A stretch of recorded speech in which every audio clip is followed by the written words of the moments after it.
خود فروخت کرو, دنیا کی ایگزیبیشن میں بھیجیں گے انشاءاللہ. ہماری یہ پروگرام ہے انشاءاللہ کہ ہر شہر کی اپنی شناخت ہو, کہ ہمارے ہاں مثال کے طور پہ خانپور میں پیڑے مشہور ہیں, تو ہم ان کو انٹرنیشنل ایگزیبیشن میں سرکاری خرچ پر بھیجیں گے, اور وڈیروں کو نہیں, متوسط لوگوں کو اور جناب دیانتدار لوگوں کو, کہ آپ اپنی شناخت بنائیں. اس طرح سیالکوٹ ہے, سیالکوٹ میں ہمارا صنعتی کام ہوتا ہے اور بہت ساری چیزیں ہیں, بہت بڑی صنعت ہے, اس میں سپورٹس کی صنعت بہت بڑی ہے. ہم سیالکوٹ کو اپنی شناخت دیں گے پوری دنیا میں, اور اس کو سفارت اور خارجی اور جناب سفارتی اس کے اپنے سسٹم بنائیں گے کہ یہ اپنی چیزوں کو دنیا میں متعارف کرا دیں گے. ریونیو تو پاکستان کو آئے گا نا, ریونیو تو پاکستان کو آئے گا, اور جو اپنی کما کے قیمت پاکستان سے باہر رکھے گا اس کا لائسنس منسوخ کر دیں گے. بہت اچھی بات کی. اچھا سر, ایک یہاں نا پاکستان کے اندر دن بہ دن بچوں اور بچیوں کے ساتھ جو ریپ کا اضافہ ہوتا جا رہا ہے, گندی فلمیں نیٹ میں ہر جگہ عام موجود ملتی ہیں. تحریک لبیک اس بارے میں کیا اقدامات اٹھائے گی؟ دیکھیں یہ کوئی مشکل کام نہیں ہے, اس میں ایک چھوٹا سا پروگرام ہے جو ہم نے, ہماری ایک ٹیم ہے لیگل بلاسفیمی, ٹھیک ہے جی, ٹیم, اس نے ایک ان حکومت کو کہا ہوا ہے کہ ایک چھوٹا سا سسٹم ہے, اگر وہ سسٹم لگا دیا جائے تو بلاسفیمی بھی رک جائے گی, پونز ویڈیو بھی رک جائے گی, جو بھی فحش مواد ہے وہ سارا رک سکتا ہے. کوئی بڑی بات نہیں ہے, لیکن کیا بات ہے کہ ہمارے مافیاز ان چیزوں سے کمائی کرتے ہیں, ان کے اربوں روپے اس چیزوں کو کمائی کے اوپر ہیں. آپ کو شاید علم کی نہیں, یہ ایک بہت بڑا ایک نیٹ ورک ہے جو ان چیزوں سے کمائی کرتا ہے, اور ان پون ویڈیوز کو دنیا میں بیچ کر پیسے کمانے کا ذریعہ بنتا ہے. اور ایک مافیا پکڑا بھی گیا تھا, شاید آپ کو یاد ہو, نواز شریف کے دور میں کہ شہباز شریف کے دور میں پنجاب سے پکڑا گیا تھا.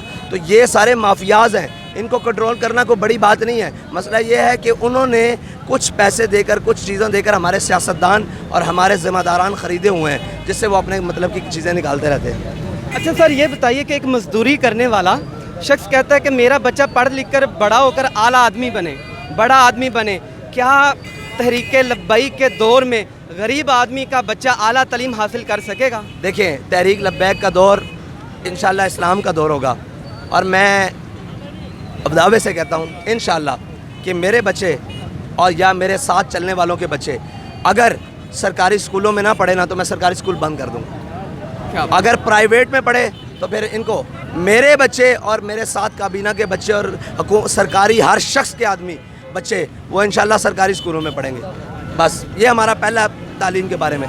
اور دوسری بات یہ ہے کہ میرا علاج اور میرے ساتھ چلنے والے سب کا علاج پرائیویٹ ہسپتال میں نہیں ہوگا, سرکاری ہسپتال میں ہوگا. اچھا سر, ایک اور سوال ہے کہ عدالتی نظام اس وقت پاکستان میں بہت کمزور ہے. غریب سالوں سال اپنے حق کے لیے لڑتا ہے لیکن اسے انصاف نہیں ملتا. کیا وہ بعد میں تحریک لبیک کے دور میں عدالتوں پر وہ اپنا کیا اس کو بولتے ہیں کہ اعتماد بنا سکے گا کہ ہاں مجھے انصاف ملے گا؟ بھائی آپ کیا بات کرتے ہیں, اعتماد تو دوسری بات یہ ہے کہ جس سسٹم کے تحت جج آتا ہے وہ سسٹم آپ کو پتہ ہے کیا ہے پاکستان کے اندر؟ نہیں پتہ. جس سسٹم کے تحت ایک مجسٹریٹ بھرتی ہوتا ہے یا جس سسٹم کے تحت ایک شخص جج بنتا ہے وہ کیسے بنتا ہے؟ آپ کوٹے دیتے ہیں سرکار مطلب ان سیاستدانوں کو کہ آپ کے پاس 10 ججز کا کوٹا ہے, آپ 10 جج بنا لو. یہ دنیا کا کون سا اصول ہے؟ اگر آپ مجھے کوٹا دیں گے میں تو اپنے جاننے والے 10 وکیلوں کو جج بنا دوں گا. کوٹا سسٹم پر بھی عدل مل سکتا ہے. آپ بھائی عدل کے لیے معیار چاہیے, اس کے لیے اس کی تعلیم چاہیے, اس کا تقویٰ چاہیے, اس کے فیصلے دیکھنے ہوں گے, اس کا جناب کردار دیکھنا ہوگا, ٹھیک ہے. اور اس کے لیے ایک باقاعدہ کمیشن قائم ہونا چاہیے جو بڑے ان لوگوں کا ہو جو اس ریاست کے اندر, اس معاشرے کے اندر مقتدر لوگ ہوں, جو اس کا شعور رکھتے ہوں. دوسری بات یہ ہے کہ پاکستان کے اندر آج تک عدلیہ کی 3 مہینے کی چھٹیاں چلتی ہیں. وہ پتہ ہے آپ کو کیا ہے؟ نہیں پتہ. اس کی وجہ یہ ہے کہ انگریز کے زمانے میں ججز آتے تھے برطانیہ سے, وہ اپنے ججز بھیجتے تھے, ان کی 15 دن کا سفر ہوتا تھا آنے کا اور 15 دن کا جانے کا, ٹھیک ہے, اور 2 ماہ کی چھٹی ہوتی تھی. وہ بحری جہازوں میں جاتے تھے, یا غالباً 20 دن کا ہوتا تھا یا 15 دن, اتنا ہی ہوتا تھا, یا 25 دن کا ہوتا ہوگا. وہ 25 دن کے سفر کے لیے جاتے تھے اور 25 دن. ہم نے آج تک اس سسٹم کو ہی نہیں بدلا, آج تک ہم نے اس سسٹم کو ہی نہیں بدلا, اور ہماری وہ چھٹیاں چل رہی ہیں. جب تک اس کے اندر ریفارمز نہیں لائی جائیں گی, ہر کام کے اندر, پولیس کے اندر ریفارمز نہیں لائیں گے, میڈیا کے اندر ریفارمز نہیں لائیں گے, زراعت کے اندر ریفارمز نہیں لائیں گے. ہم چاہتے ہیں کہ ہم آگے جائیں اور ہمارے جو یہ ہے کیا نام ہے معاشرہ اور ہمارا سسٹم یہ ہمیں پیچھے دھکیل رہا ہے. جب تک ہم اس کے اندر ریفارمز نہیں لائیں گے اس وقت تک پاکستان کے اندر یہ چیزیں نہیں بن سکتی. سر آخر میں یہ ڈاکٹر عافیہ صدیقی کی بہن کا بھی انٹرویو چلا ہے, پورے ملک نے دیکھا ہے کہ وہ کہہ رہی ہیں کہ کوئی تو آئے کم سے کم مجھے چھڑانے نہیں, قرآن کے صفحات کی بے حرمتی کی گئی. کیا تحریک لبیک عملی اس میں کوئی کیا کردار ادا کرے گا عملاً؟ دیکھیں وہ ڈاکٹر عافیہ صدیقی کا امتحان نہیں ہے, وہ پوری امت کا امتحان ہے, قوم کی بیٹی ہے نا, قوم کا امتحان. اس کے لیے ہم نے عملی طور پر ابھی اپنا مطالبہ رکھا ہوا ہے کہ ہم حکومت پاکستان کو اس بات کے اوپر ایگری کریں گے, اس بات کے اوپر لائیں گے کہ وہ فی الفور عملی اقدامات کرے اور وہ سفارتی ہوں خارجی ہوں جو بھی معاملات ہیں وہ کرے اور امریکہ کے ساتھ بات کرے. اگر ریمنڈ ڈیوس یہاں سے جا سکتا ہے, اگر وہ کہتے ہیں ہمیں پیسے چاہیے تو میں چوک کے اوپر دونوں ہاتھ لے کر کھڑا ہو جاؤں گا کہ میں نے اپنی بہن کو واپس لانا ہے, مجھے قوم اتنے پیسے چاہیے.